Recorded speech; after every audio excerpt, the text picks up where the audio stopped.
One of the biggest challenges in my life is facing conflict. I hate confrontation.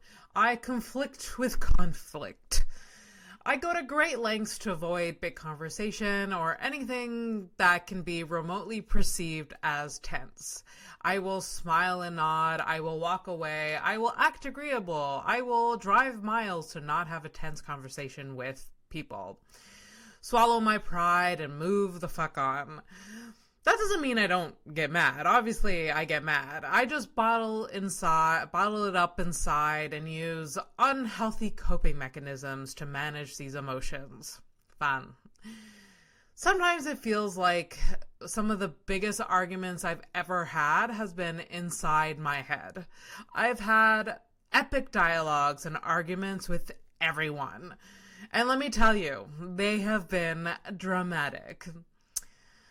I'm lucky, though. My boyfriend and I don't fight very often. That is mainly because he can't keep thoughts inside his head, so we discuss things right away. It can be annoying, but at least the guy is efficient. Arguments seem fun, though, from afar. I love hearing about fights and getting all the juicy gossip about them.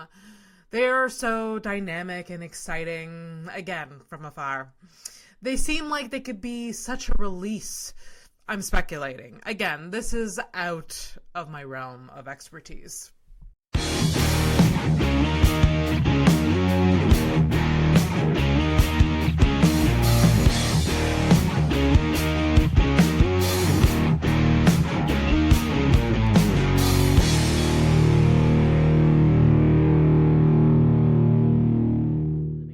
Next year, and I'm like, these guys are gonna eat me up. They're gonna kill me. I feel like I'm gonna hate everyone. I'm just nervous. Like, everyone's so good and so like already settled. Yeah, I can't imagine they're like, oh yay, another one. You know, like. So you're moving to Toronto. When are you doing that? Next year. It's gonna be for 2025. Okay. So we still have another full year. Okay. Yeah. Oh my gosh. Yeah. What made you decide to do that? I think I was just kind of done with like this city for comedy wise. At least like I just feel like I need another push of motivation to like, get better. A little bit of a challenge or just a change. It makes sense. Like just it'll help you grow no matter what. Yeah. Like even if it's like even if you do it and it feels like, oh, this is just like a linear progression, like at least you know, it's an experience for sure. Yeah, I feel like, and even I'm not even sure if like stand-up is the vibe or if writing is more like there's just more to do there, and with that's like English entertainment. So yeah.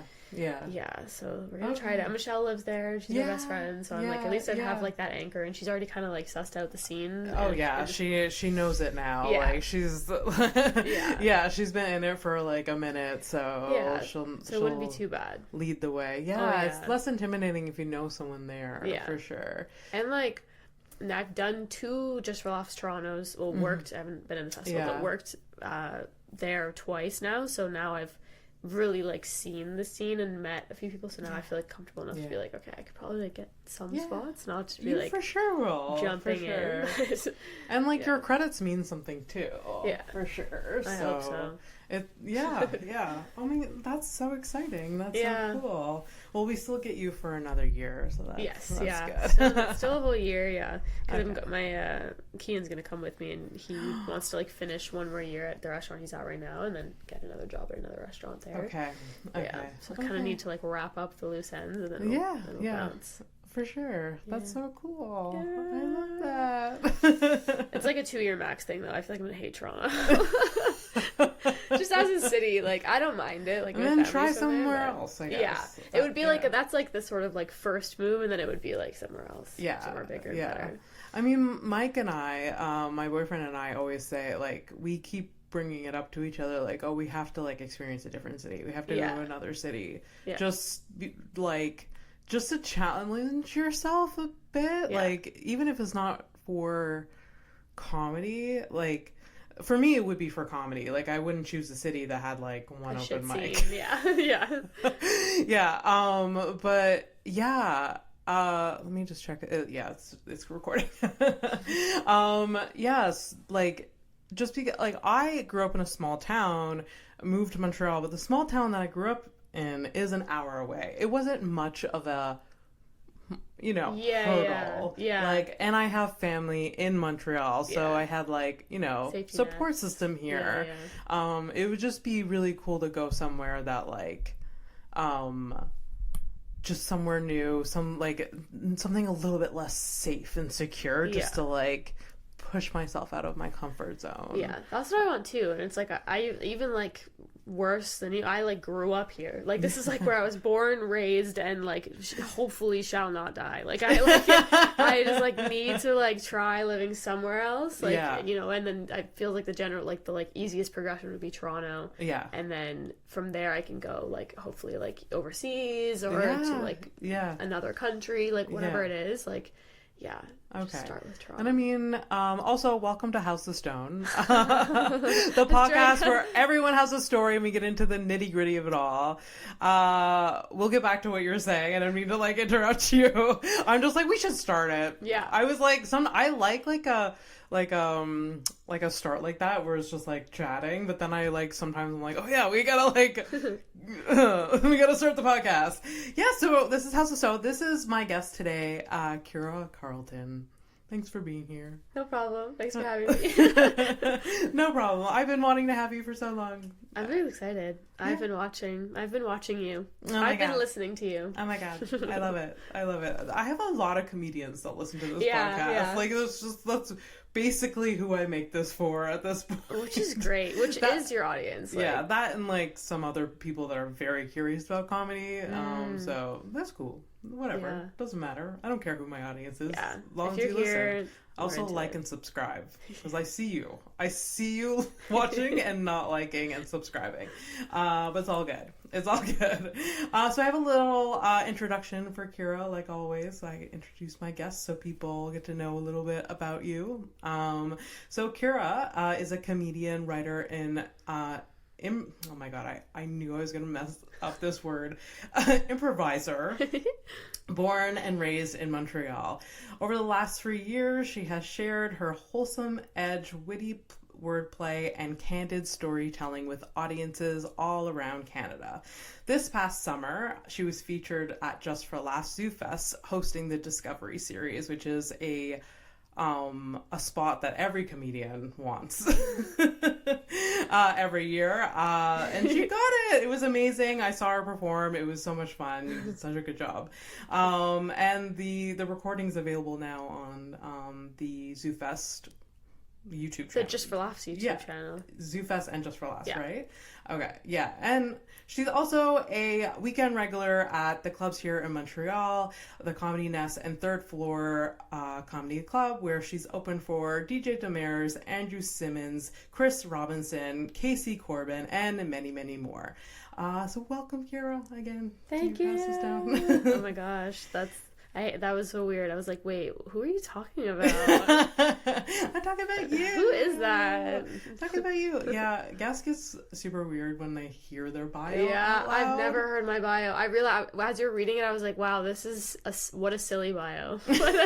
What a silly bio. Can't wait to have, like, a real credit, you know? Like, you do have real credits. Oh my god. No. Yeah, I mean, it is a little awkward, and I feel like sometimes, like, when I send my bio out, it's like, it's too long sometimes. Yeah, like, no one needs to know any. It's just, I'm a comedian, podcaster.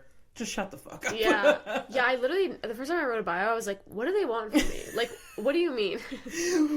I've had that, like, from comedians. It was like, hey, like, I'm promoting a show that you're on. Do you have, like, a bio? They're like, no. I'm like, can you give me write one? Like, you know, like, and I know these people have credits. I'm like, how am I the first person to ask you? Yeah, that's the thing. Like, especially, like, you know, it's my 3rd year doing comedy, but you know, year 1 and 2, I had 0 credits, and I was like, you don't. What the fuck do I write in a bio? No. Like, I was really like, I am like this Kyra Carleton, comedian question mark, like, can I even call myself that? Like, it's like the chef cook like distinction where you're like, am I a chef or am I still a cook? Like, I feel like I'm still a cook.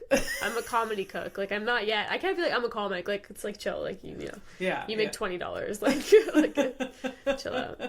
I think my first time, like my first time I needed to give someone a bio, I had my best friend write one for me because he's a writer as well, and I was just like, just come up with something. I am completely stuck. I don't know what to say other than like, I don't know. Yeah. An open micer since blah, blah, blah. Like, just, like where you're from and like how old you are. Like, yeah. It's just like, it's so odd. Anyways, it's totally fine. And also I've had comedians give me their bio that had like their work experience, like other than comedy. Nice. They're like, oh, I studied this. Yeah. I'm like, okay, that's fair. That's like, kind of sick. That's like a LinkedIn. Yeah. Sort of. Yeah. Yeah. I have a version of my bio where I say that I'm like I said, I talk about my job because it's comedy adjacent. Yeah. Oh yeah. And so, very but then I was like, adjacent. it's in fact so comedy adjacent. It's actually in comedy. It is comedy. It is comedy. Yeah. It's and so I was, but then I was like, well, no, because in my mind, like I have like I'm like living a double life. Like I'm like working in comedy, and then I'm also like working on my comedy, like doing comedy. It must feel different. Like it has to feel like that because you're part of like the production and part of it, marketing part of it, of this huge, like the biggest comedy festival in the world. And then you're trying to make your way as a performer as well. I don't know how you can't. Like, it has to feel different. Cause I have to segment them. Or it's too weird. Yeah. Like, it's weird. It's too weird if I, like, do a show and, like, you know, someone that I know from work is there working. Yeah. And for you can't just ignore. Yeah. But I also, like, I kind of, like, weirdly, like, obviously this really hasn't happened often. Maybe, like, twice where, like, I've been performing in a show and somebody that I work with has, like, been at the show working. And I'm always, like, you know, I'm sort of like... Are we, like, not supposed to know that this person is, like, a Just for Laughs, like, rep? Or... No, it was, like, for showcase. Like, for example, like, you know, when Neil was doing all the showcases, like, obviously, like, in some capacity I work with Neil in the sense that we both work under the Just for Laughs umbrella, but we don't work at all in the same departments. Like, I would never, like, send Neil an email. Like, you know, like, we're not, like, unless I was like, hi, Neil, like, we're not, like, directly related in our work at all. And so it's like not really weird to see him at a show because he knows I'm a comic and also just work for Just Laughs. But it's also like part of me is like, okay, let's not talk about work though. Like, let's talk about comedy, you know? Because like, I'm like, I don't want to be wearing my work hat when I'm doing my when I'm in my comedy space. Yeah, absolutely. No, it is weird. It's two different hats. Yeah, two different hats. That's fine. We all keep it profesh. I am like also just I have no like. Because I work in marketing, I'm so far removed from like any of like the programming or producing side of things, so it doesn't actually like for me. Luckily, it doesn't really get awkward because I'm like it would be awkward if you were part of like the booking and well, you wouldn't be able to do stand up like if you're on like if you work for Just like Laughs, completely biased, right? I'm pretty sure I don't know if that's like a set in stone house rule. A little pun for the pun lovers. At you. I don't know if it's like an official rule, but I imagine like if you work for like programming and stuff, none of the programmers do stand up like actively now. So okay, have they? Or, I imagine. Do you think a lot? I don't know. I wonder like I don't know like. To be honest, I'm not like super because I said like I'm not in that department, so I'm not like super close with a lot of the that team. But yeah, I wonder. I guess maybe I don't know. Like, do you think it would make you a better programmer or a worse programmer? Yeah, I think it might make you. I think you would know comedy a bit. Like it's more like you can speak that language. You know, like like as a comedian, like when I go to a show, I'm like, oh, that person. Whether it's if it's a pro-am show, say if I go to a show like in a different city, like I can like really scout out who's the pros and who's the like amateurs. So I don't know if that like hinder or help you, like, or can anyone like distinguish between like it's just because like when I talk to like family members going to like a show, or if a family member comes to a show of mine, they'll be like, they just think, they see the show as like a whole, like just one thing. Yeah. And like, yeah, they'll have their favorites, but they can't, like, I go to a show and I like pick apart like it more, or like, oh, I see where that person was going and that's such a good joke, and blah blah blah blah. Like, I think it would help, or maybe it was a hinder. I don't know. Yeah, I think it depends on like what you're booking for. Like, I imagine, you know, if you're booking for some, like, there is like a good part of understanding what it's like to be a comic, to book comics, because especially for like writing gigs or like really important, like high stakes shows, I imagine you'd want to like, you'd be like, okay, we have to book someone quite like established and comfortable, because like it's not even just like, you know, anyone can go to a comedy show and see and understand who the best comic is just based on the laughter that the audience gives them. Like, that's so like unbiased. You can see like who the best comic is just based on the audience reaction. But there's a whole other element of like, okay, if you're opening for like, you know, freaking Bill Burr, you're gonna shit yourself. You're gonna be so nervous, so you need to find a comic that's like seasoned enough to be able to control their nerves and perform and like be like consistent, but then also like you want the best, like the comic that's gonna make the room laugh, and you want a comic that works well with like the demographic of that audience. Like, there's so many things to think about, but in my mind I feel like a good team would have both. Like, a good team would have people that like have been comics and therefore like understand like the nuances in writing and like performing, but then also people that haven't been comics and just can objectively be like, that's funny. Like, absolutely. You need, so I'm wondering what the ratio is like at Just for Laughs, like, I don't know who has and who hasn't. You guys should send a survey out. I'll go ask. It could be anonymous, just like, it's just to get a percentage. Hey everyone, who's done comedy? Just want to know. Even one little dingy open mic, that counts. Exactly. That's so interesting. So we always have a theme for the episode. We always start with it. We haven't started with it. We went on a different tangent. It's just to get the juices flowing. So the topic today is conflicts and arguments.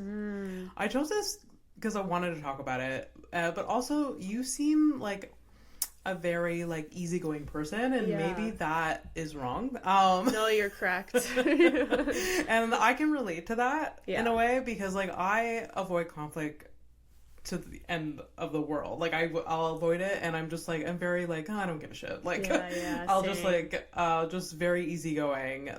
So you can relate to that? Yeah. I think like I don't know if it's that I'm easygoing. I'm a huge pushover. Like oh my god. Like I'm not firm in almost anything that I say. I will change my mind tomorrow. You can change my mind right now. Like I'm very like, you know, easy to like make compromise. Like I will do the compromising. I don't mind, and not in like a way where I'm like resenting you later. I'm literally just like, that's fine, like no problem. But also I'm very like, it's not that deep about everything.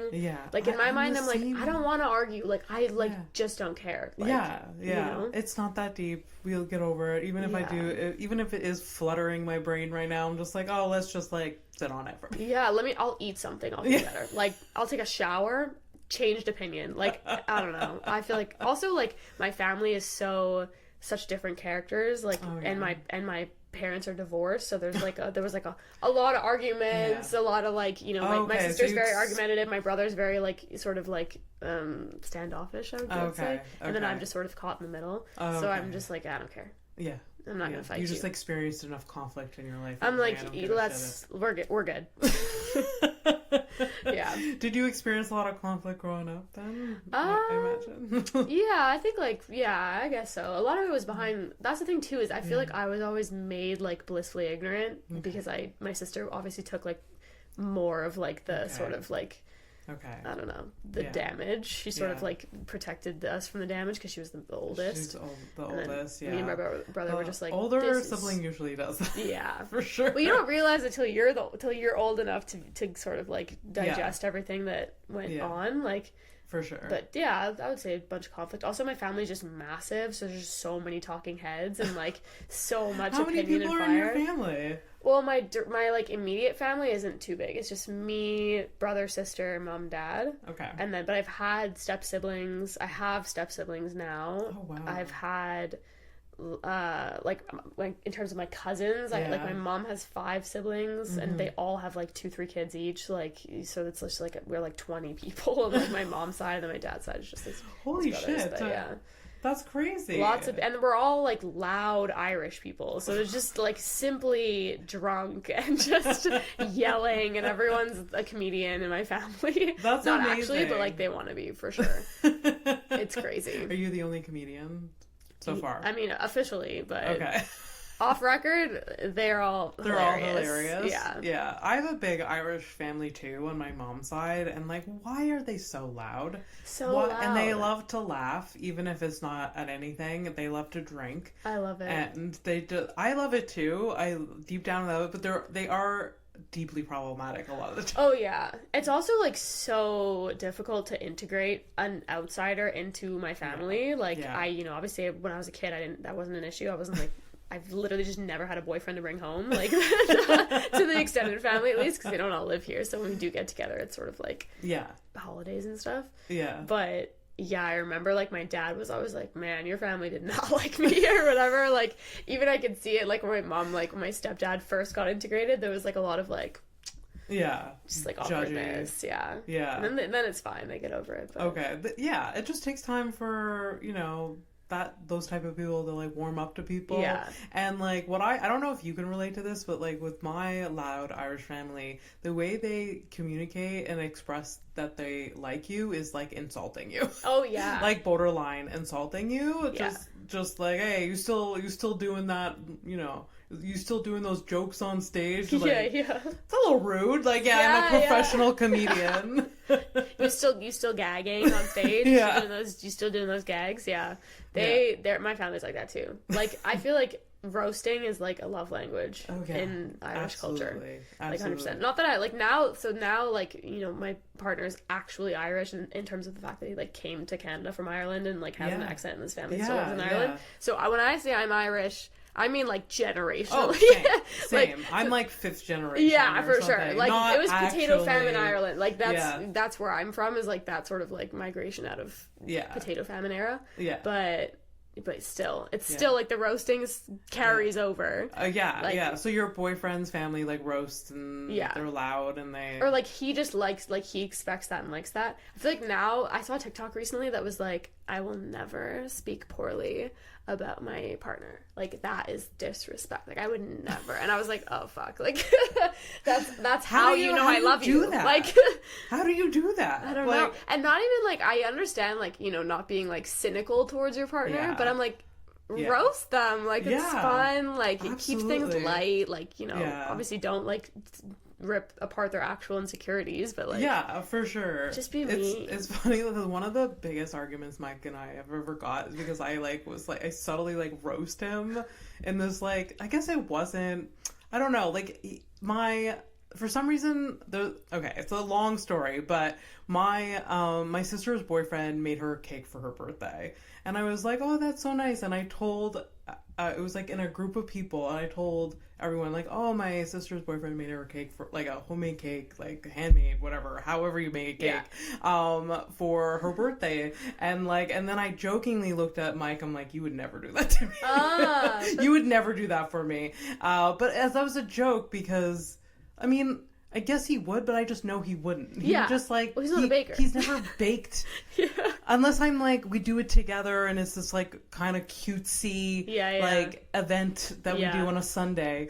We're not gonna go out of our way. Like, I won't go out of my way and make him a cake. It was just like a little jokey little roast. Little jab. Like, look, my sister's boyfriend's better than you, or something like that. And like everyone kind of giggled and whatever in the group, and then like hours later, Mike and I were alone. I was like, how could you think that about me? Oh no! Oh wow! Yeah, I guess he thought I was like he was really insulted. Oh no! And I didn't realize.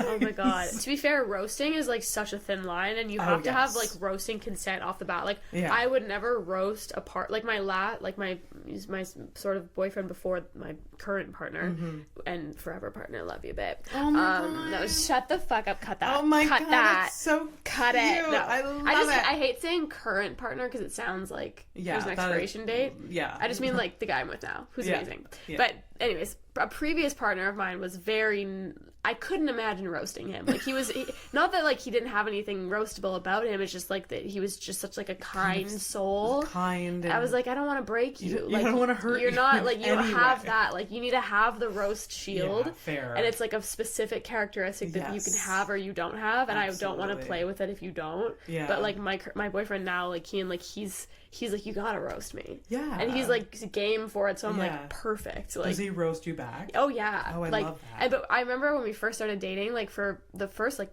even, like, 5 months of dating, you know, obviously you're so, like, you're just, like, enthralled by each other. Like, you're just so, like, you know, nothing. I couldn't even think, like, obviously I was like, I guess I could roast you, but I'm like, I just don't, like, I'd rather just praise you. Yeah. But now, like, obviously it's been, like, almost a year, so we're getting into a period where we're, like, comfortable enough with each other that we know there's, like, mutual respect, and we can just, like, roast each other a bit, which is so fun. That's a great zone to be in. Yeah. Like, once you, like, I mean, the beginning months of a relationship are, like, really, really special and, like, really lovely.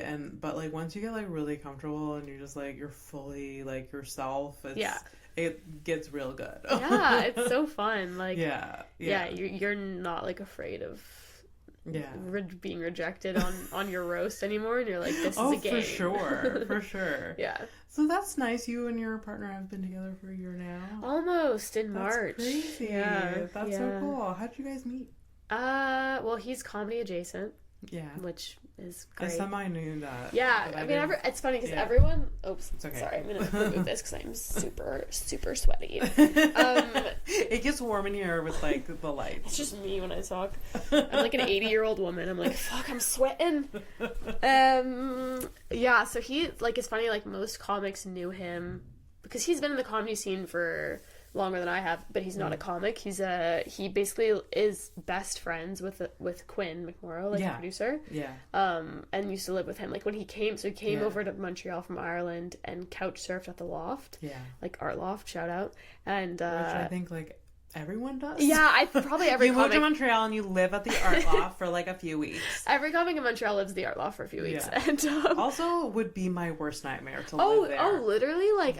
Well, okay, I'll tell you how we met, and then I'll tell you this next thing. But it's basically, like, he lived there for a bit. Now he has his own place in the plateau, but he's, like, super good friends with Quinn. And when he lived at the Loft, he's a DJ. Like, he does, he's, like, a vinyl DJ. Like, he spins records, which is really cool. And so he DJs, like, the Art Loft shows, basically. Yeah.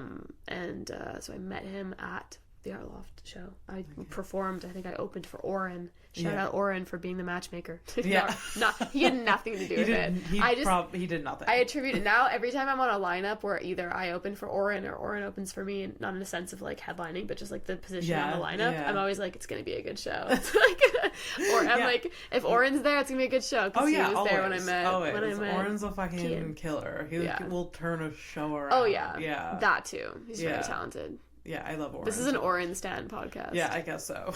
But we met. I performed and we met there, and that's pretty much it. You guys recently went to Ireland together? Yeah, we did. How was that? So nice. It was your first time in Ireland? They would say yes because we went to Galway, which is on the west coast. Yeah. I'd been to Dublin. Yeah. I'd been to Dublin, Howth, and Kilkenny, like just the east coast. Yeah. And according to people on the west coast, if you've only been to Dublin, you haven't been to Ireland. Yeah, I made sure to go to Galway when I went, and it was the best. Like driving up, I drove up the coast there and stayed in the Airbnb. My cousin drove because I was scared. Yeah. Yeah, it's literally fucking terrifying. Like, listen, loved Ireland, respect to the people. Yeah. Those fucking roads, first of all, you're already driving on the left. It depends. Like, there's, like, obviously there's that, sort of like the big highway if you go from Dublin to Galway, like, across the country, that's, like, a regular highway. It looks like driving from Ottawa to Montreal. Like, it's super normal. But the roads in Galway and on the coast are super windy. Like, windy, narrow, there's sheep everywhere. There was a cow on the road when we drove from Galway up the coast to the cliffs of Moher, and all, like, along the way, there's like, tour buses, which are like fatter than the road. Yeah. Like it's so funny because the road is maybe the width of like a car and a half, and they just put a white line in the middle, and we're like, it's two ways. And there's like the people that live there, obviously they know how to navigate, but like, so like if there's a car coming, they like, there's like little like lanes that they go down, and then they wait to the path, but like it's not intuitive, and like it's scary, and it's scary. There's also like, well, Kian did all the driving while we were there because he knew like the roads and stuff. Like at one point it was pitch black. That's the thing too, is there not a lot of lights unless you're in Galway City. Like if you're just like out on like you know, in any other part of town at night, it's pitch fucking black. And so we're like driving, and he was like, oh, we're about to go up or go down Corkscrew Hill, and I was like, no. No. That sounds awful to me. I don't want to do that. I think that we shouldn't do that. I think we shan't do that. But other than Corkscrew Road, it was a fab trip. No. Oh my God. It was great. How long were you there for? Like 15 days. That's crazy. Yeah. So I met his whole family, all his friends, like from uni and sort of childhood. And it was so nice. That's so cool. Now you have like a place to go in Ireland. I know. And that's why you date people that live from the UK or It's crazy. Europe. Ireland's also like one of my favorite countries I had ever visited, and now that I've visited sort of like the more beautiful part of it, and like just like getting to actually be there with like people that live there, like locals, getting to see like more nature. I think when I was in Dublin, it was a lot of just like you know, bars, like a lot of pubs, a lot of like touristy things. Dublin is very touristy, and it's a city. Like, that's not really my vibe when I, like, travel. No. I loved going to Belfast in Northern Ireland. Yeah, I'll have to do that one day. So, like, it was a short trip from Galway and Dublin, and it was really fun. Yeah, that was a city I really liked. But they're also, like, we drove up the coast there, and that was beautiful. Like, so nice. Yeah. I want to go like I want to go all the way down. Like I want to go to Cork, and I want to do. That's where my family is supposedly from. Is from Cork. I didn't go while I was there because it wasn't part of our itinerary, which was dumb because like when's the next time I'm going? I don't know. But well, you can come with me next time. I'll go back. Okay. I really want to go to Cork and stay with like your boyfriend's my boyfriend family. Just like, hey, I'm just gonna tag along. Honestly. Ignore me. I'll just sleep here. It's so crazy though. Like while we were there, like obviously we're hanging out with all of his like friends, and they're all European, and so they like. I remember one of his friends was like, "Oh, I'm going to Paris for the weekend for $100." Yeah. I was like, "We can't even go to Toronto for $100." No, like that's crazy. No, I'm so jealous. It's such like a burning jealousy that I'm like Kian was telling me like his family used to vacation. Like they'd go camping in Spain, and like obviously like he was like, you know, it wasn't like a luxe part of Spain. It was just like sort of. He's like that was just close. I'm like that's crazy. Like I drove to Maine. We go camping in like Ontario. Literally. Like it sucks.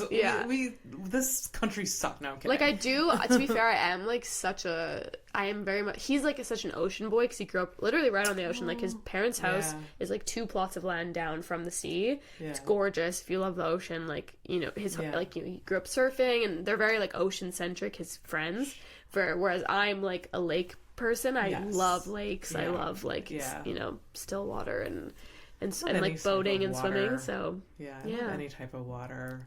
Same. Fuck me up with an ocean. Fuck me up with a lake. Throw me in and leave me there. Or just like, you know, a pool. Yeah. Real. A baby pool. Anyways. That was really nice though. When did he...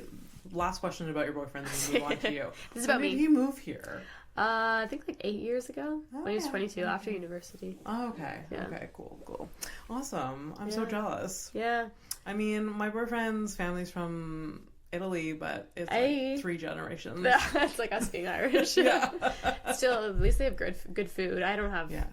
Ireland has bad food. Okay, to be fair, the food I had was really good when I was there, just because of the quality of the ingredients, like the butter and the eggs, and I love what's it called, brown bread, like soda bread. Yeah, I like Guinness. It was great. Yeah, but it's not like no one's like seeking out Irish food, you know, like No, my Nana can't cook for shit. I love you, Nana, if you're listening, Yeah. because I know you love podcasts. I know that you know what podcasts are, Nana, my 100-year-old Nana. But she can't cook for shit. Like the only thing she can cook really well is like Christmas dinner. It's a white person thing. Yeah. I think It's terrible.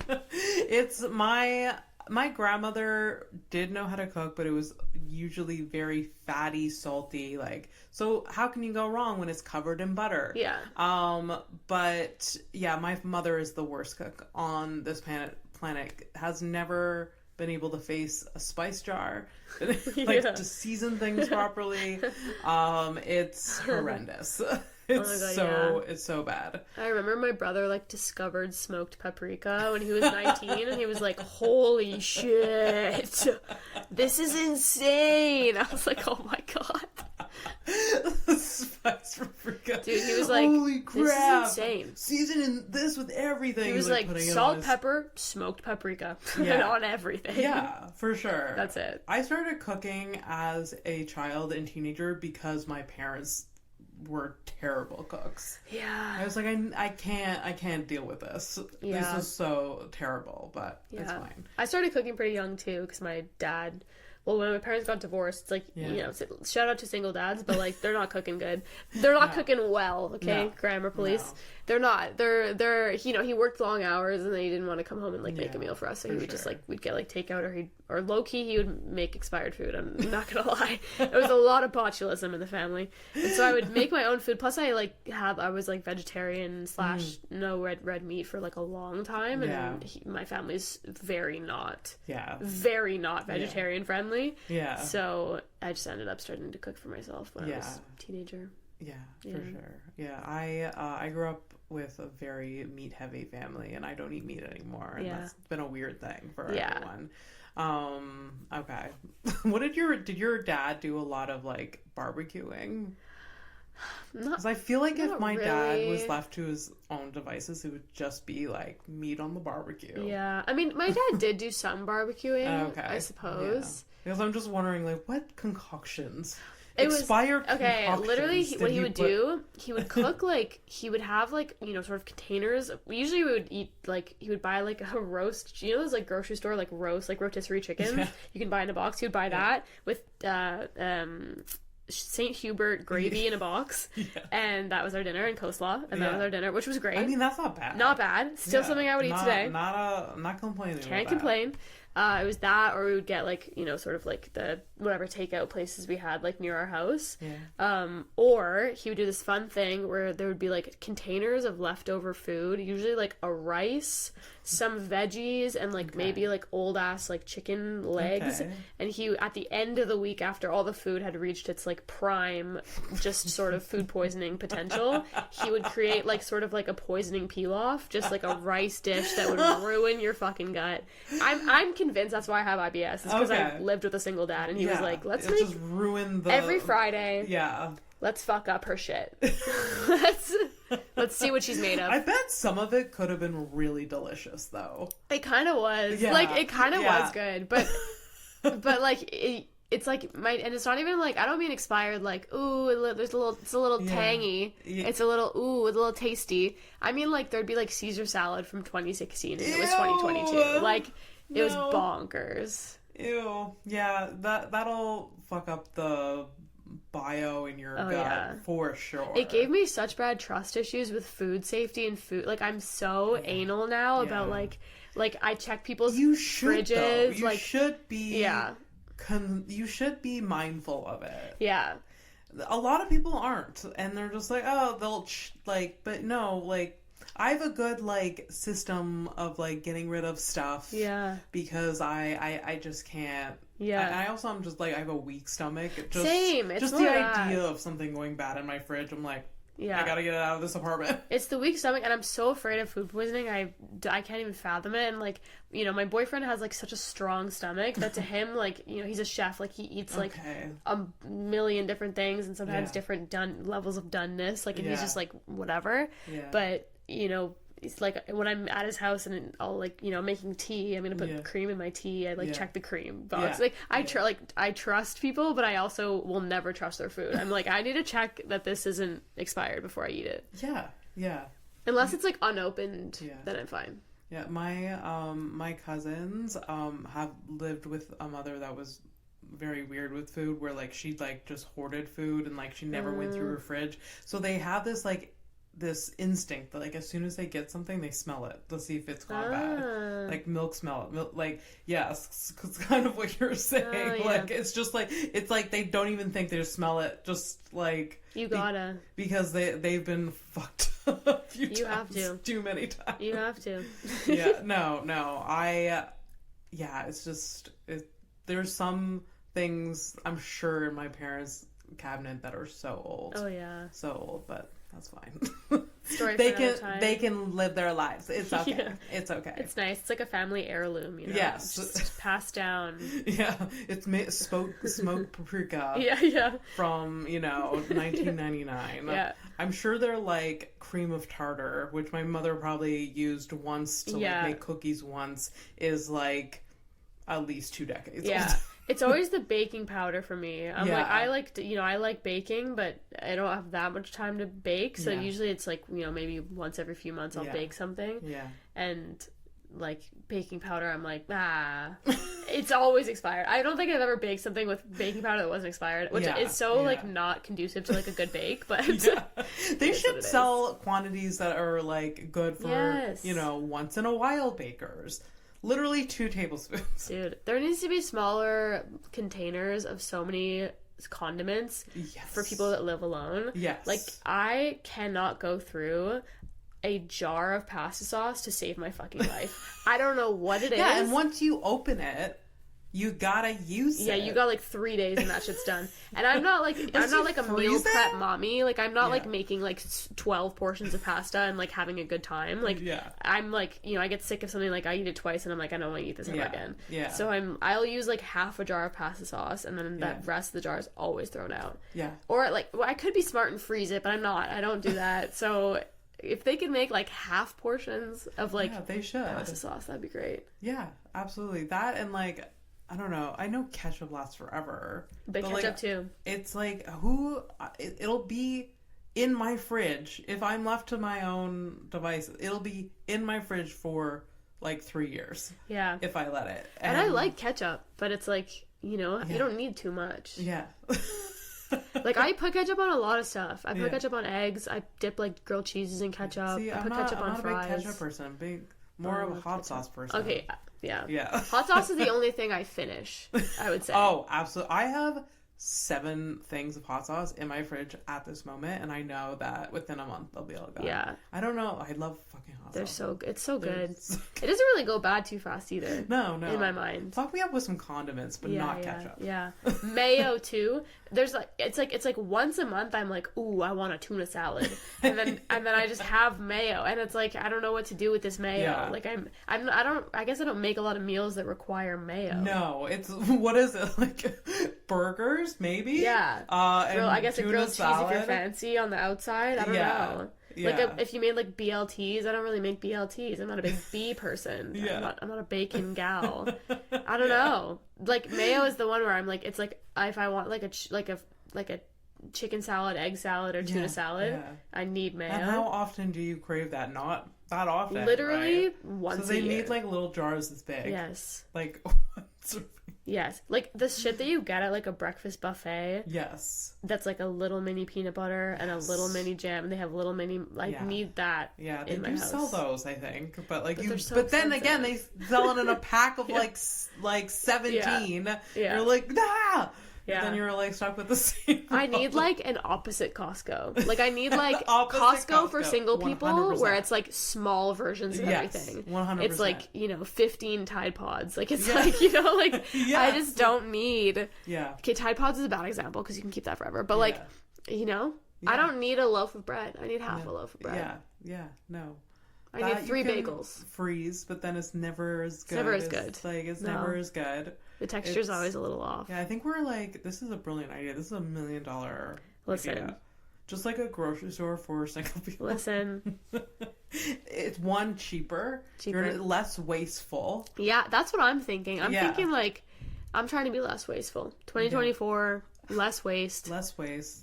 Tiny Costco. Let's not do this. Yeah, they you know, like the Costco hot dog. It would be like cocktail wieners or something. This is like seriously a good idea. Whoever's listening, I think invest in this. Somebody needs to do this, or we need to take the initiative, which we probably won't. Hey, I couldn't even if I tried. I would never take initiative. No. We would have to convince a million companies to make small versions of their things. Although maybe they would. Yeah, maybe. I don't know. I'm just excited to like live with a man again. Well, I imagine in my mind that men just like eat everything that you can eat. Yes. I'm like, you're my garbage now. Yes. That's what I hope.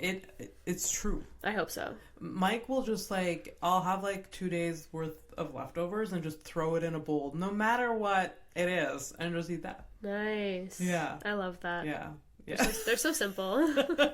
So I'm just having flashbacks. We're talking about like little mini versions of mayo. I just have flashbacks of like my parents at the Costco version of mayo. Oh my god! And then like getting it every time they go, and like Costco size version of like peanut butter, just getting it every time they go. And I'm like, how? What were we eating? No, literally, I was in Costco like 2 weeks ago, and I was like, you know, I've always been on the edge. Do I want kids? Do I not? I went to Costco. I said, I don't want kids. I said, I don't want this. I don't want to ever be the mom with her kid hanging off the cart going, we need mayo. I don't ever want to be that bitch. I will never, ever be that bitch. No, on a Saturday when I could be taking a stroll and getting a little coffee and a croissant. Oh, yeah. No. Oh, my God. I am team no children. No. Like, I am almost 35 now, and that is, I decided a long time ago. Yeah. That, plus, like, I have other things to do. I'm gonna be distracted with a little, like, crotch goblin? No. There's so many, listen, I'm still on the you fence, do you if you want, but I know, I'm like fairly certain it's a no from me. I'm big on the, I really want a dog. I want multiple dogs. Do it. But, yeah, kids are, it's crazy, like, there's so many cons to there's a lot of cons with them. People are like, yeah, but you love them so much. That's of course you do. Biggest... Like, it's like, yes, okay, fuck off. Like, if I had a kid, of course I would like be a good mom and love them. Like, that's not a question. But it's more like, and also I feel like there's so much villainizing of like people, you know, oh, you're selfish. Like, a lot of people have kids because they're like, you know, having kids is like the thing that gives me purpose. Yeah. I don't want that. I just want to have a purpose to live. I feel like without I have a purpose without a child. Yeah. I have a lot of different purposes. Yeah. And it doesn't involve a child. Yeah. Yeah, I'm not the good I will enable this, like, no kid thing for the, like, I really not a kid person. Yeah. But I get it. They're cute. Like, I like kids. Like, I worked with kids my whole life. Like, I was a camp counselor, a gymnastics coach. I did, like, gymnastics, like, routine, choreography, private lessons, like, and then I worked at another camp. I worked at a sports camp. Like, I literally have worked with kids in, like, every facet. So you paid your dues. Exactly. Yeah. I'm, like, I basically, like, fucking disciplined half the kids in Canada at this point. So, no, I did not. I did nothing. But I loved working with kids. Like, I really love working with kids. It's just the best part of working with kids is that you literally the best part about working with kids is that you get to, like, experience, you know, because kids are, like, so fun and nice, and it's like cool to see people that haven't been tarnished by society yet, you know, they're so like bright-eyed and like hopeful, absolutely, and like fun, and then also like you get to learn how to like be disciplinary in some ways, and like you know, learn make them, a lot like, from working with it's kids, great, sure. It's like super fulfilling, but then you get to go home, and you don't have to take them with you, and you get like a night to yourself, you get every night to yourself. A night to yourself? Like, that's the best. Just, like, dude, no noise. No noise. Like, no one needs to be fed but yourself. That's the thing. And even then, you don't have to do that if you're too tired. You literally, I don't want to, like, have to answer to anyone. 100%. Ever. Yeah. Yeah. So you were in gymnastics? I need to go back to that. Yeah, I was like a competitive gymnast growing up. Holy shit. Yeah. For a long time then. For a long time till I was 14, and then I became a gymnastics coach immediately after.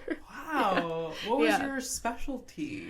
I think my best event was probably maybe beam. Bars and beam, and then it switched to vault right at the end. It's funny how like gymnastics, there's so many different things. Oh yeah. And you just when you talk to someone that's like into it, they're like they just dabble in a bunch of different them. It's like, because if you're like, say like a football player, you're into football. Yeah. You may have like and you're in one position. Yeah. You are a tight end. Like that's who you are. Yeah. Yeah. Where like a gymnast is just like they flutter around all over the place. It's crazy. Like gymnastics is such an insane sport. Like there's so many levels of like skill and like just like in general, like the fear aspect is crazy. Like it's also like why you have to start so young. Like that's like why I quit gymnastics pretty much, was because I was like starting to be afraid of all the moves that I was doing, and I was like, it's such like, you can't, if you're afraid, like you're done. Like literally, like the last not to like make this about gymnastics, but the last Olympics, like Simone Biles, like she blocked, like she had a block moment where she like couldn't get a certain move out because she was like, it was like a blind landing, so she couldn't, like, it's like a very scary thing to do, and she couldn't do it, and then she just like didn't complete the Olympics. And it's like, it's that, like, it's like if you, when you're young, you have no fear, you're just like curious, you're just excited to try things. Gymnastics is so fun until it's scary as a child. You can get hurt and recover, and gymnastics is so fun until you realize how fucking insane the shit that you're doing is, and you're like, oh my god, there are so many consequences to these moves, like, and then you're like, fuck that. I guess you have to go through training to like get rid of that, like that's part of like the training of it all. Just like, you've got this, you have control of your body, like it's a lot of discipline, it's a lot of like, obviously like safety, like learning how to fall, learning like it's also just kind of a lot of like you know, it's a very different sport. Like I've played a lot of sports, I was like very, very sporty growing up, and I've done like my share of like team sports and individual sports, and like the coaching in gymnastics is so particular in that you have to trust your coach so much, because they're telling you to do something that could really hurt you, like really hurt you. They have to be there to spot you if something goes wrong, but also like they're yelling at you, like they are yelling at you to do shit that like, you know, isn't humanly possible for a lot of people, like and you just have to do it, like you just have to be like, okay, like my coach is like my god, and I have to listen, like, and you just have to do it, and then that's it. I can't see you as being like yelling at people coach. No, I wasn't, to be fair. Like I wasn't doing high level, like I was teaching just, like young kids learning how to somersault. I was teaching 4 and 5 was my favorite age. Let's roll around on this mat. It is 4 and 5 year olds like is such a great age to teach gymnastics, because they're like not like rude yet. Like I taught some like 11 to 13 year olds, and I was like, this is a lot. Gross. I used to teach parkour classes to like 13-year-old boys. Parkour, that's a thing. You can, it's so funny. It's part of gymnastics. I need to like write jokes about this shit. I have I have lived 12 lives, but did you just like get hired by like a gym? Is like, can you just take this course? Okay, the gym that I used to work at like didn't. They were like they wanted to like sort of like, I guess, like appeal to like the demographic of 13-year-old boys, because like they, you know, gymnastics is largely female sport, where I was just jump on these things. They literally were like, Kyra, can we call a course parkour and you just like make it parkour? And I was like, okay. And then I basically had to like just like make it up. I was like, okay, if I just pile a bunch of boxes up and like make them jump from like a trampoline onto a box into like a foam pit and then like swing from a rope, like that's parkour.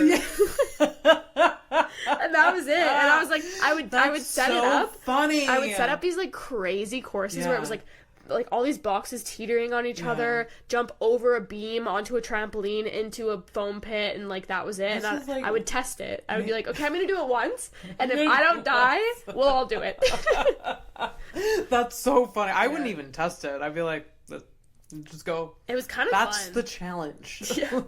And you're also like, I don't know, you just know that they're gonna fuck it up no matter what.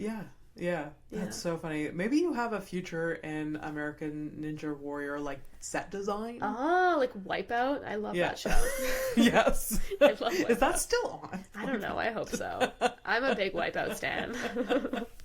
I remember it. And also, if you turn that show on and with American Ninja Warrior, you can't not stop watching it. I know. It's just something about it. Just like, are these people going to make it? I know. Just, you I can't love stop. it.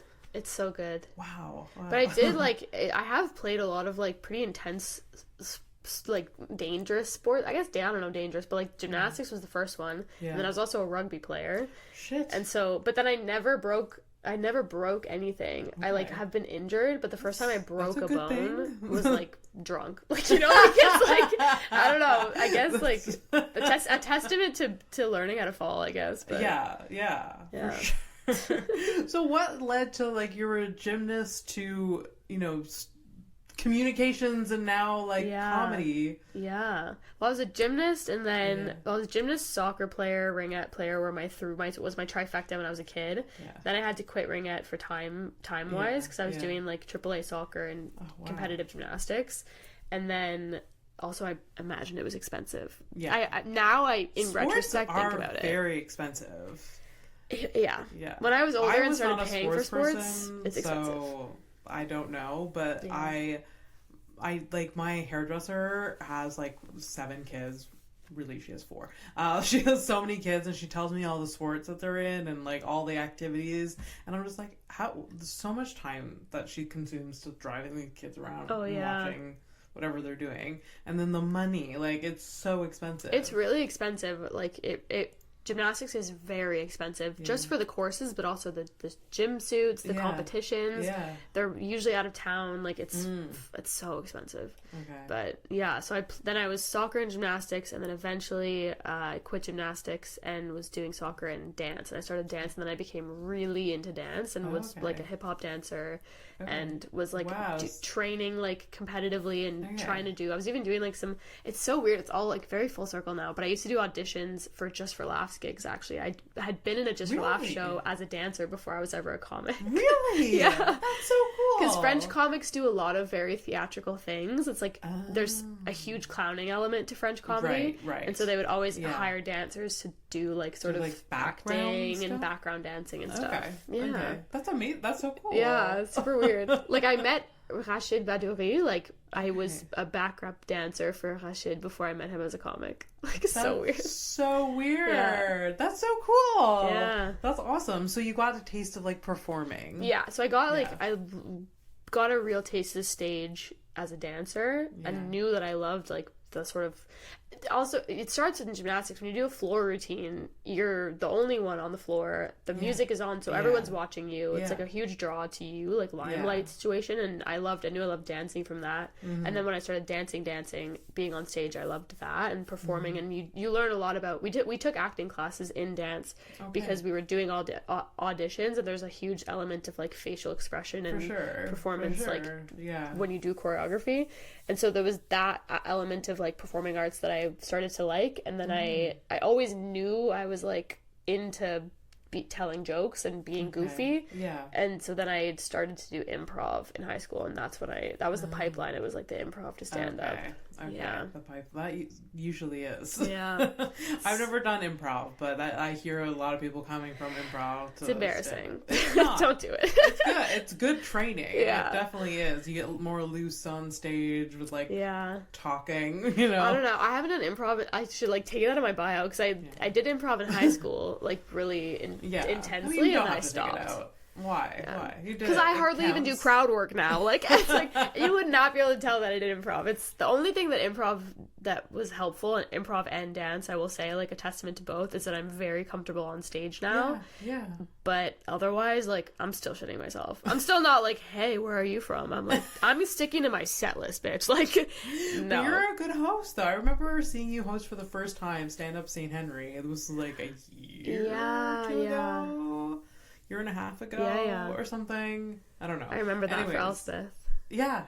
It was like you're really good, and then I've seen you like now, and you host often. Yeah. And you are good. Like, thanks. I mean, you don't have to like. You can do crowd work as a host, but like you can do very minimal of it and get away with it. Yeah. It's still a good opening. Yeah. You know, something about like when I do crowd work, obviously it's just like means I need to get better at crowd work, but I find when I do crowd work at certain spaces, I feel like it diminishes like my like their belief that I'm actually a comic. Like, I don't know, because I feel like I do like really like the part of comedy that is the writing, and I do like pride myself on being a good, or at least trying to be a good writer. Yeah. And then so when it comes to me going from like doing a joke that I'd written to crowd work, it feels so like amateur, my approach to crowd work, that I just can't like. But that's I can't because get it's it. like the start of Yeah. the joke. So it's like, it's not, I think it's meant to be amateur, I guess. I don't know. Especially now that there's so many crowd work clips online. In my mind, when I do crowd work, I'm like, oh, these people think I'm trying to be Matt Rife. Like, you know, like they think I'm doing like an impression of like Bill Burr, but I'm like just trying to be myself. Yeah. I mean, tough. it takes practice. I am not the biggest lover of crowd work, but now it feels like the clip game is strong, that we have to like be clipping ourselves doing crowd work, but we don't have to. We don't have to do anything we don't want to do. The only thing I like, the only part, like, version of crowd work that I enjoy, that I do often, is like leading into a joke with crowd work. Absolutely. Because that's really so good. Because they're like, then they think that the joke's about them and organic, and you're like, no, this is we've been planning this. Like, I love that so much. I have a joke right now that I'm sussing out about being from a small town, and I ask if like anyone's from a small town, and then it just goes in, and like I have like 2 different versions depending on what they say. It's like, I love it. I love it. It's so good. And sometimes you do get like, the one thing I like about crowd work is that you do sometimes get like responses or something that like sort of inspire you to write something else. Or like absolutely trigger like a new joke, which that's like iconic, but rare for me. Usually it's me being like, great, thank you, and then going right into a joke. Cool. I'm happy for you. Thank you Moving so on. Much. I'm gonna do some jokes now. Thank you. I was at the open mic at the Nest last week, and I was the only kid, like, there was like 8 comedians, and then it was me, and there was 2 people in the front row on the side that were making out half the show. And because it was an open mic, there was a lot of newbies. They didn't address it, and I was I got on stage and I was like, okay, what the fuck, dudes? And what are we doing? And I get off stage, and like one of the comedians in the back, like, that's when you know like that you're the more pro, because like you're just like, hi. Oh my goodness. I couldn't let that go. That's you can't. You can. There's certain things where you're like, you have even if you're like, what am I going to do with this? You're just like, I need to say something. Yeah, if you're wearing a funny hat, like, okay, I have to say it because you want the attention. Yeah. So there's some times where I like the crowd work, but not all the time. Because some audiences just don't want to be fucking talked to. They don't. Also, and I don't want to. Montreal is such a funny city for crowd work because it's such like a culturally rich place where it's like, most of the time they don't speak English. They're French. Maybe they're from out of town. They're tourists. It's a big tourist city. Like it's a lot of people that, or they've never been to a comedy show, so they're like, why are you talking to me? Like they're older. They're not on TikTok. They're like, what the fuck is happening? Like I came to watch you. Like so it is like a very like, it's a weird city for crowd work. Yeah. It's not like going to like New York and doing crowd work. No, where people are like expecting it. In certain places, and anyways, interesting. And then there's like the whole like with the growth of like Matt Rife style or whatever. There's some people that are really expecting crowd work and they don't get it, and they they heckle you. There's some crowds that like really heckle you more. I've seen a drop of that recently, but there was a point like in the last year I'm like, why are these people so chatty? Yeah, it's for sure, especially with younger audiences, and for sure. And also like I hate when it's like a room where every like comics that are doing material are bombing and the comics that are just doing crowd work are killing, and it's not even as because they're necessarily masters of crowd work. It's just the audience is being selfish. Like the audience is like, I want you to talk to us. Like we don't want to hear what you, and obviously like that's, you know, a seasoned comic, I imagine, would be good enough to be able to do both and do material and lead it into crowd work. But try your material, you don't want to talk to them. Sometimes you're like, I wrote this shit. Listen. I kept coming off stage for a while, like, oh, they really want attention. Like, because I would start with material, then, like, I would talk to them, and then, then that I would win them over. I'm like, oh, guys, we gotta talk to them. Yeah. Like, that's what, like, I got. Anyways, I saw a drop of that, though, recently, I find, but maybe I'm wrong. I don't know. I think so, too. It was big in the summer. I feel like the summer people were crazy. Yeah. Anyways, so what got you into stand-up? Michelle Forrester. Not surprised. We started together. Actually, me and Michelle, who's an amazing comic, lives in Toronto right now. She's a new face. Yeah. She's been on an episode. Okay, her. Yeah. My girl. People know who Michelle Forrester is. she's my best friend. And we started on the exact same day at the exact same time. We did the same first show together. So funny. That's so cute. Were you so cute. Best friends then? Yeah. So literally, it's kind of been like, it's funny. Me and Michelle did improv together in high school. Like, we went to the same high school. She's a year older than me, so she was a grade older than me. And we did the improv together when I was in grade 10 and she was in grade 11. And then my graduating year, she was gone and I got to do another year of improv. Okay.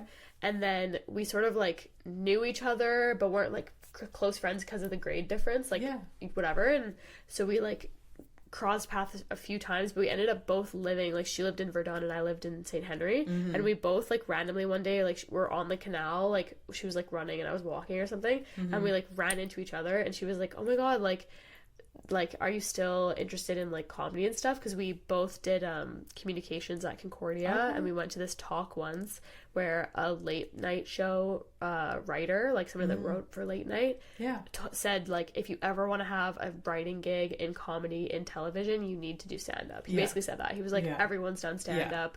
So we both kind of were like, fuck, we need to do stand-up. And she was like, are you still down? And I was like, kinda. And then we decided to start going to shows together. Amazing. And we got really intimidated by the nest, like, immediately. Just, we were kind of like, there's no way I could ever do that. Really? Like, literally, we were not in a sense of like, I get it though, because it's like, it's a venue. That's it. Yeah. It was too venue. It was too, like, it's not even in a sense of like, I'm never going to be as talented as people on stage. Yeah. Obviously there's an element of that too, but it's more like the idea of standing on the stage in front of all those people with that venue and the red light and everything. Like, I was like, that is too fucking much. I was like, if I'm gonna do stand up, it's gonna be at a pub, like in the back corner of like a little bar. Good. Yeah. I wish my first set was like my first set was at the Nest. And my god, so intimidating, dude. There's no way I couldn't. I literally could not fathom. And I have really bad like performance anxiety. Is that? Can you use that for things that aren't sexual? Yes. Yeah, I have that. And so I was like, there's no way. And then we decided, finally, we had met two guys that Jesse, I don't think does comedy anymore, but he was somebody that used to live here and do comedy, moved away. And then Mike, latest, like, he was doing comedy and he was friends with Michelle. And so we got in through Mike, like, got booked with Sid, and then did our first show at a club that doesn't exist anymore, or like a bar. It's like somewhere in the Old Port. Oh, was that I forget the name of it. I think like Red something or Wood something. Rosewood, yes. Rosewood. Yeah. Okay. First show at Rosewood. And then the pandemic happened. So then we stopped doing comedy for like a year and then picked it back up after. Yeah. That's so cool. Yeah. It's like you guys started, that's such a nice experience, like, being able to start with someone and you're still doing it. Yeah, like, we would write together. You guys have had sorry, interrupted you. Because you guys have both had such like an amazing like trajectory in like the past 3 years. Yeah. Like, I mean, especially her, like, she blew up so fast, like, then made a big move to Toronto. She's doing screenwriting now. She's a new face of Canada. Crazy. And I mean, you did Discovery series. Yeah. Like, that's a huge deal. Yeah. For sure. And now you work for Just for Laughs. I know, it's so weird. Like, it really is really weird. Like, if you told me like 3 years ago at my like old job that I would be where I am now, I'd be like, what? Like, what led you to working for Just for Laughs? I got a degree in communications and video production, and then I worked at a company called Watch Mojo, which is like a YouTube channel for anyone in the watchmojo.com. They do top 10s. They go, welcome to Watch Mojo, and today we're counting down. Well, they do top 10 lists of like entertainment shit. Okay, cool. But so I worked for them, and I did their social media. Like, I managed their Instagram, TikTok. This was when TikTok was just starting. This was like 4 years ago. Yeah. And so TikTok was just becoming a thing after having been Musically, and they were like, we need someone to run the TikTok. And then so I started I took over their TikTok from like 100,000 followers, maybe less, or like 70,000, and built up their TikTok to 1 million followers. That's amazing. Yeah, so it was really fun. Like, I just got to edit videos and do like fun trendy stuff with movies and TV, and just like kind of mess around and use like comedy but in like a tame way. But yeah, I did like I was a video editor. I also did some hosting, like I did some digital stuff, like some countdowns for them. And then after that, I had all that experience working in social media. I had a friend that I worked with at Watch Mojo who quit. I took over her job, and then she went to Just for Laughs. And she, like, a year or two later, after the pandemic, like, had, like, subsided a bit, she knew I had started to do stand-up. I started to do stand-up before I worked at Just for Laughs. Like, I started to do stand-up, like, 2 years before. And she was like, oh, my God, you should come to Just for Laughs. Like, we're looking for basically the same position that you have. But it would be, you know, you'd be doing the same stuff, but for a comedy company instead of a movie and TV company. Which is definitely more my forte. So I just went over and got the job. That's so cool. That's so cool. And you're enjoying it? I love it. It's funny, like, when comics find out that I work for Just for Laughs, they assume I work there because I'm a comedian, but it's super separate. Like, I work there because I have the credits, like I have the degree and I have the experience working in marketing, but I just happen to also love comedy. Like, I happen to be like kind of like the ideal person to work for a social media company that is you have to be passionate about it, and like you bring that because you love comedy too. I love it. It's so fun. I get to like clip, you know, footage of comics every day, and I get to interview comics at all the festivals. And I was gonna ask that, like, that's such an amazing part of your job, is that you get to meet all of these crazy famous and intimidating comedians. No, it's insane. Has there been like a favorite that you've interviewed and loved? Of course. Miss Taylor Tomlinson, my fucking hero. Of course. And not to like, I've met so many cool people, and to be honest, like, had really good experiences with all of them, and I'm still like, I can't even believe I've met these people. Like, these are like my heroes, you know? I know. It's crazy. Like, it's seriously crazy. And I'm like super like, just like grateful that I can even do this damn thing. But Taylor Tomlinson is my favorite comedian. She's so funny. She's so smart. She's so talented. She's so young. Like, I don't know how she's doing it. She's amazing. And I got to meet her my first Just for Laughs working. I was such a noob. Like, I knew nothing about like sort of interviewing. I had done like, you know, marketing and writing, but I'd never like interviewed people like as like a journalist, you know? I was like, what am I doing? And I literally just interviewed her as a comic. Like, I was like, I'm also like, I didn't tell her I was a comic, but that's where my questions a little bit. 100%. It was like, what inspires you? Dude, like, you're so it was a whole fangirl moment. And I think, honestly, well, she had a good time. Like, in the interview, she literally was like, this is the best interview I've ever done. Because it was so not professional. Like, it was like, I was on a red carpet, and it was like E-Talk, like ET News, all these people next to me, like the SNL podcast was there, all these people next to me, and they're asking her obviously incredible questions, and then I'm just there, and I was like, oh my God. So I watched her special. I fucking loved it. And I just asked her like shit that I wanted to know as a fan, and she like loved it, and I was like, okay, tight. So then I, because of that, like kind of leaned into that, and you know, obviously, like, working at Just for Laughs and being a comic could seem like a conflict of interest or a weird, like, crossover, but for me, I feel like it's such an asset that I do comedy and I interview comedians, because I can tell right away when I start speaking to them that they feel more at ease talking about their craft, because they know I mean, I'm definitely not one of them, but I'm like, I mean, you're kind of adjacent, like, you know, like, I know, like, you know, I'm using the right words. I'm not calling it like an act. I'm calling it a set, you know. I'm like, you know, I'm talking about like writing more in like a behind the scenes way, instead of just being like, who are you dating? Like, I hope that I'm like asking them things that are actually like interesting for them to answer, but also just interesting for me to know. I'm like, I just want to know. And also very like Just for Laughs, like in line with like what you should be asking if you're like interviewing for Just for Laughs.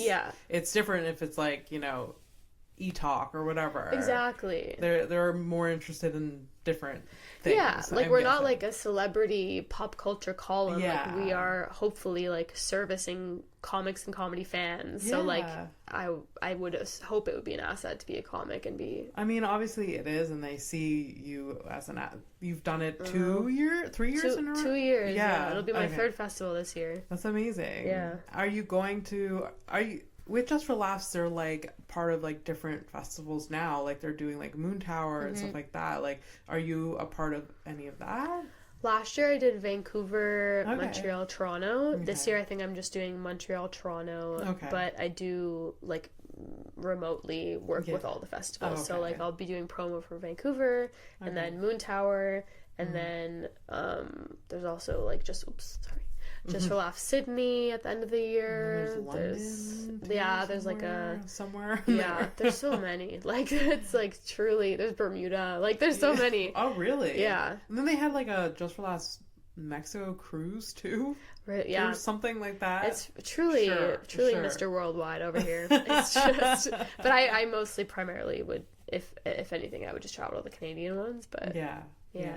So have you had any bad experiences with comedians? You don't have to say their names, but has there ever been like an interview or a run-in and you're just like, that person's a piece of shit? Actually, weirdly, no. Well, not weirdly. I do, like, I have genuinely, like, not even just to, like, sound like I'm saving my ass, genuinely, like, every comic I've interviewed, I've had, like, such a good time with, and I feel like, even, like, sometimes I've heard, like, if I'm about to interview someone, like, sometimes they'll be like, oh, by the way, like, you know, they've had a really long day or a really long travel day. They might not be in the best mood. Yeah. Just warning you, it is what it is.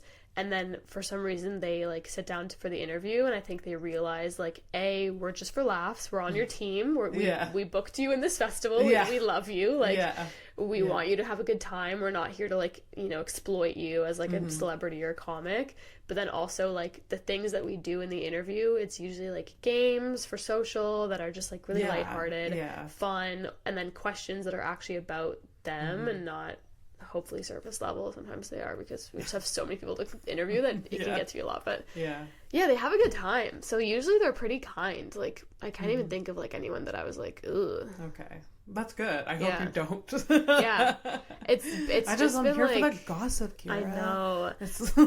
I feel like I've been lucky. I'm like nervous it's gonna change, but I mean, you have like a team to protect you if any of that happens. The only clear like hierarchy that I've noticed is like timing wise, like how much time you get with comics is based on how famous they are. Okay. Like, you know, if a comic wants to do a lot of press, that's like so amazing, and usually it's because they're about to go on tour or they're newer or like they are whatever. But you know, like I'm only gonna get 2 minutes with like Tina Fey, you know, like if have you oh my god, no, literally this is me manifesting. That was a manifestation that I just put into the world. Tina Fey and Amy Poehler. Dude, I couldn't. I couldn't. I told my boyfriend, I said, if I ever meet Tina Fey, if I'm ever in like the same vicinity where we're breathing the same air, my life ends at that moment. Yeah, like it needs to. That's it.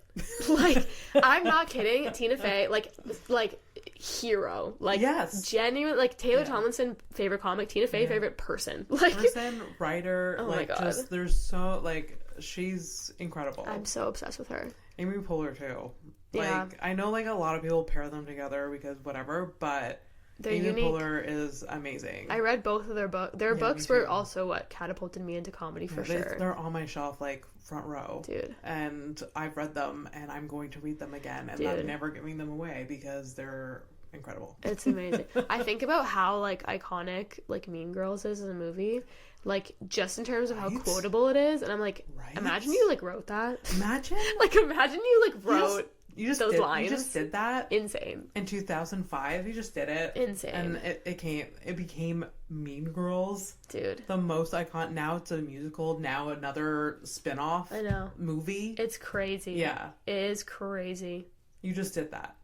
That's No biggie. One day. I mean, you want to be a writer, right? Yeah, one day. yeah, one day. You are a writer. One day, yeah. Yeah. We'll see. Like, that's the thing I really like about interviewing, too, is that you get to, like, I really like coming up with, like, the questions and the games and, like, doing that whole, like, creative directing. It's so fun. Yeah. I love writing, too. It's, like, so fun. It's so fun. Very fulfilling. Yeah, for sure. Yeah. So do you want to, like, write sketches, or, like, what's the goal with that? I don't know. I think when I was younger, I had, like, the pipe dream of being like, I want to be on Saturday Night Live. And then I realized I don't do nearly enough cocaine. Like, truly not built for it. Not built for it. I'm a little baby. I don't think I can handle that schedule and that amount of drugs. It seems a bit crazy, but who knows? I don't know. Maybe the modern SNL is more... No, it's still for sure insane. I don't know. It's like gotta stupid. Message Rosebud Baker and be like, hey, what's your schedule like? This is literally, so I've interviewed Rosebud and I've interviewed Jay Farrow, and both of them I kind of was like, how do you do other things? Because like SNL, like comics and writers always have like multiple, they're like doing a movie and then they're doing SNL and then they're like doing stand-up at night. I'm like, how the fuck? Yeah. How the fuck? There's no way. Yeah, I don't understand it. Unless, like, there's different tiers to it. Because I know, like, Rosebud doesn't, like, perform. She writes. Yeah, but I do feel like writing is, like, more... Well, I guess no, because I guess dress rehearsals and stuff. Yeah. But you have to be there if you're a writer and there's dress rehearsals. Yeah, yeah. If it's your sketch. Yeah, I have no idea. I don't know. They do have an off season. I know that. It's true. Summer they don't do it, but still. They do get the summers off. Yeah, they're like teachers. They're like teachers, except they get paid. And then they just go do like the festival circuits or whatever, perform all the time. It's a crazy schedule. But Rosa just had a baby. I know. So like maybe there is some balance. Dude, she had a baby. Like, I don't know. These people are like warriors. Like, I don't know. Yeah. I don't know. I think like sketch would. I think I really wanted to write for like late night. Yeah. Because I like, especially when I like the shows that have like segments and games. Yes. I would love to come up with that. Like that's so fun. But I also don't. One thing I is like my weak spot, and forever will be in comedy, is like I'm not a political comic at all, and I'm not politically savvy when it comes to the U.S. So I would never be able to write like a monologue for like Jimmy Fallon, like a current events. I mean, unless it was like just like news items that like aren't political. Hours of research. Yeah, like I just don't think I could. I'm just not savvy when it comes to American. Shit, I'm just like, I don't know what are you talking about? Yeah, I mean they I'm sure they have. This is me trying to like, you can do it. Don't let that stop you. But I'm sure there's multiple different writers, and there's some writers that do that. And some writers that potentially. Yeah. I can write jokes about the Kardashians, but I can't write jokes about Biden or whatever's going on. It's so true. I don't know. I would love to do that, writing, or like writing for like a sitcom. I would literally, my dream would be like to work for Mindy Kaling, like to work on the Sex Lives of College Girls would be my fucking dream. Like I love like that type of sitcom, that type of modern girly sitcom. I love that. So that could be a dream. Also, just like ghostwriting for people would be really fun, just for comics, and then obviously potentially doing stand up myself too. Yeah. But what's your like goal with stand up then? Like I don't know. I just really like doing it. Yeah. It's like it's good to have a hobby that isn't related to, well, now it is related to work, but it's not the same. It's not the same. We've definitely figured it out. It's not the same at all. I don't know. I love it. I love like the thing that I like about stand up is that I feel like a lot of stand-up now is very like I said, like political, or like very like argumentative, or very like sort of like making a point, talking about breaking things down, and you know, taking a stance on like certain issues, which is great. Like I love comics like that. Well, like we started with like where we are with this episode, just like we're just not that way. That's just not me. Like, you know, I'll watch like Michelle Wolf's special and be like, she's so fucking smart, and like this is so great. I'm so stupid. And that's fine. And to be honest, like my goal with comedy is just to make people laugh and forget about the misery of living. Like genuinely, I think I just like being goofy. I just like talking about things that are like hopefully relatable, and normalizing like silly aspects of like womanhood, like of course, and just life, and just whatever. And that's what I would hope what my stand-up would do, is just like make people like feel less alone and more happy. I think you do that. I've seen you do that, so yes. Thank you. And being positive, I don't think like there's no space in my stand-up for negativity and like pessimism and like and like, you know, and I'm not gonna fight an audience member. I'm not gonna roast you if I just met you. Like, we're all here, let's all have fun. Like, that's so lovely. And like there's other comedians that'll do that, and like you don't need to do that. They're already doing it great. I'm fine. It's like, no, for sure. I mean, if stand up did become like a career, that would be amazing. I don't know, I just have like so many like goals. Also, like interviewing I really, really like, so if I did like some kind of journalism, I think that'd be great too. I don't know. That's so cool. The road's open for me, I suppose. I love it. I can't wait to see more of you. Well, we have to wrap up. But like I told you, we always end with 2 questions, and I'm leaving time for one of them. You said you have a lot that you want to say. But the 2 questions that we always finish with, the listeners know, is what is the hardest thing you've ever been through, and what are you most passionate about? And you can answer one, you can answer both, you can... Yes. Go for it. I'm gonna answer both because I love fucking talking. I love listening to the sound of my voice. Oh my gosh, which one first?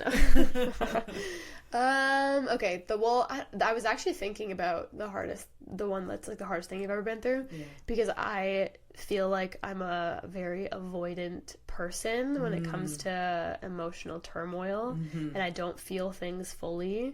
I just sort of, like I said, I'm like, nothing's that deep. Even things that have really affected other people in my life that I was there for haven't affected me the same. Like, for example, like my parents' divorce, like, did not affect me nearly as much as it affected like my sister. And like it was pretty like tumultuous. Like, they got divorced, my dad got remarried really quickly and then re-divorced, and we had like step siblings, and we moved, and then we moved back, and our childhood home had to be sold because it was like all this like crazy shit. But to me, I was like, okay, like, it's not that deep. Like, I don't know. I was just like, I think in the moment it kind of sucked, but I was also like, you know, it could be way worse. Like, like I still have a house. I still have 2 houses. Like, you know, it's a good mindset to be in. It does protect you a bit. And so that's a good thing. But I do understand like other people having a different experience with that, obviously. Definitely. So that was like the one that I was thinking of, and then the personal one that would probably be like actually the hardest thing for me was like before I started stand up, which is why stand up is so nice and great as a hobby and also like a passion. But it's because I remember like, obviously, like, okay, this is kind of a long story, so I'm gonna try and like condense it. But obviously, like I said, I was like a very athletic person, sporty, was in like sports from a young age, and when I was a dancer, I was also like older. Like, I was in university when I was dancing, so I was old enough that like social media started to become a thing, and like comparing yourself to people and understanding what like body image issues are and all that. It's like so terrible, like when you're also doing a sport that requires you to like look a certain way for auditions, and you're being compared literally like in a lineup to other women, and like being told to wear like tight clothing so you can show your body off to the booker, like all this stuff, like, and you're just like in practice with like a team full of girls that have their own insecurities and like talk about their weight in front of you in front of a giant mirror, like whole terrible of toxic, so toxic. And I didn't realize, like, because I was on a team that was very good, like very like not like that, very like supportive.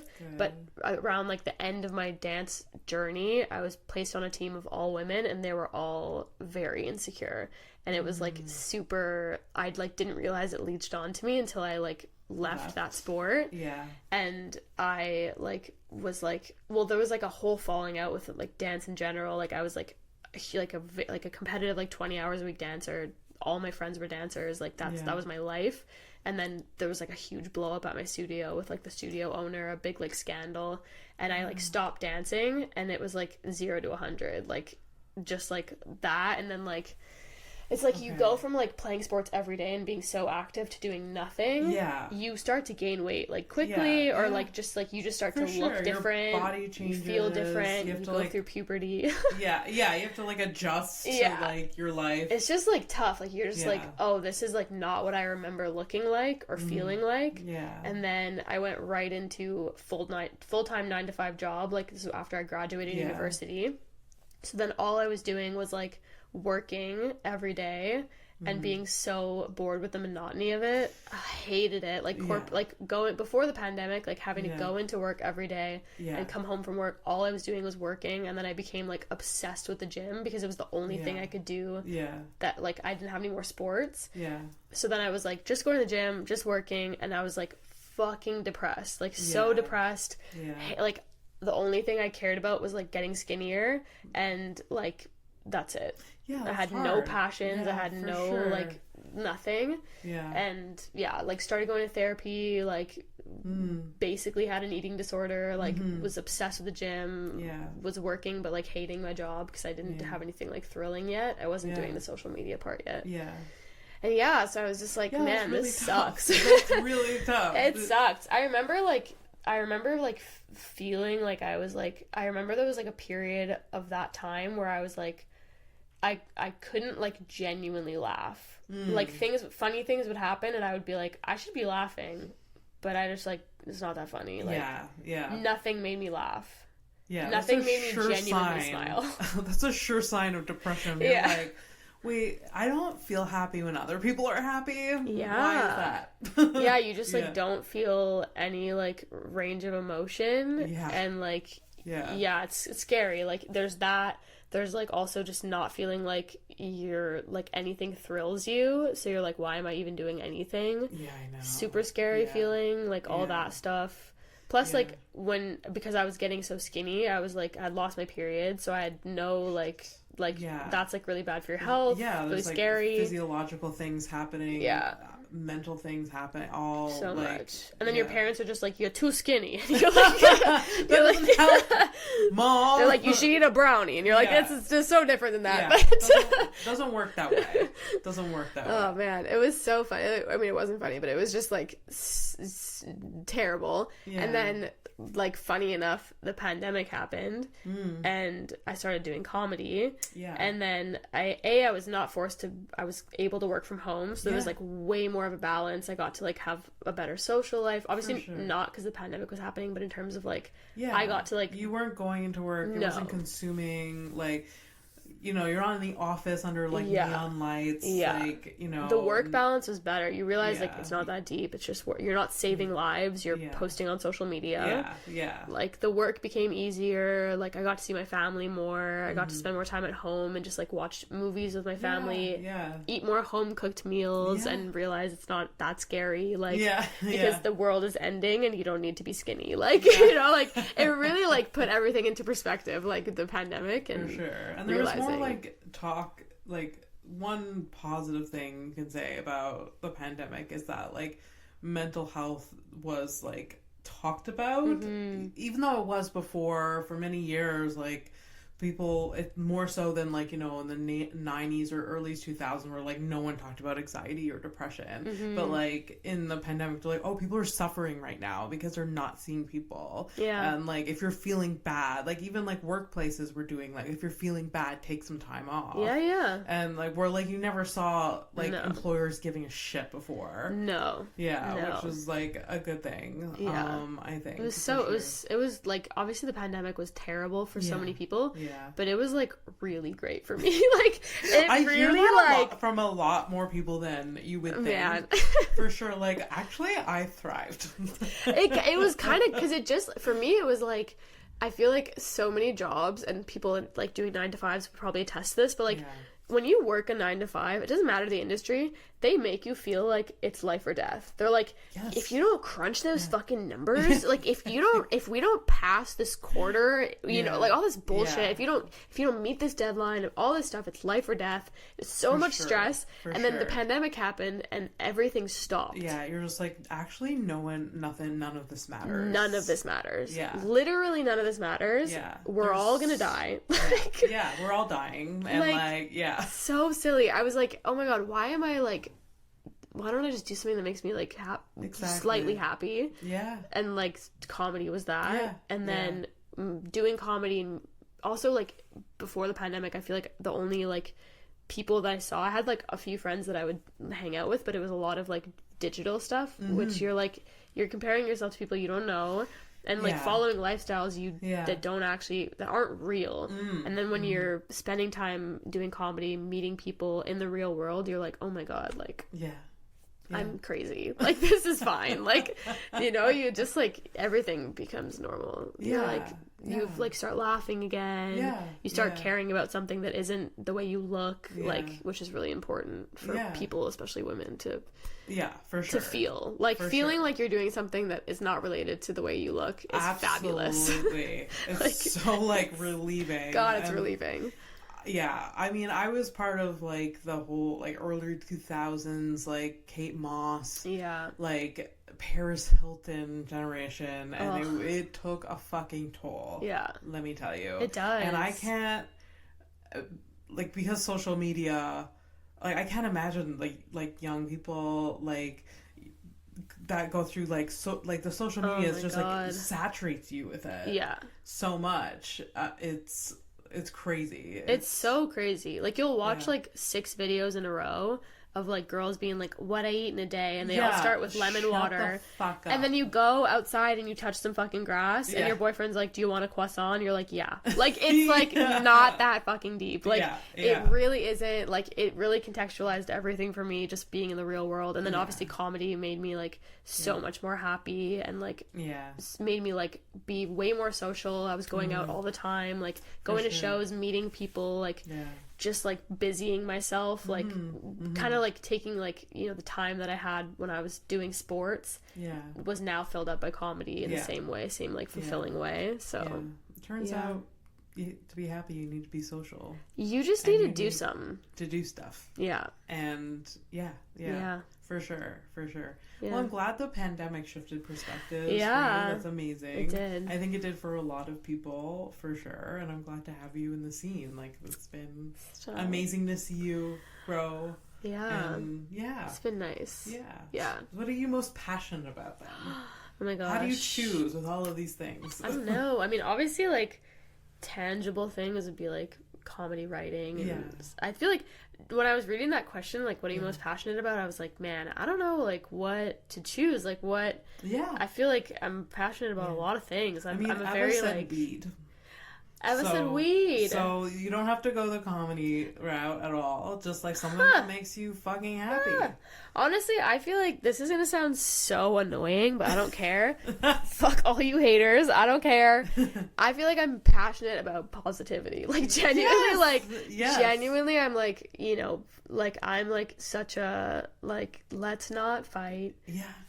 No conflict. Oh my god. Let's have a good time. Let's be happy. Do things that make you happy. Be yourself. Like, you know, comedy. Positivity. There's a lot of cynics in comedy. For sure. Let's not be cynical. Let's just have a good time. Yeah.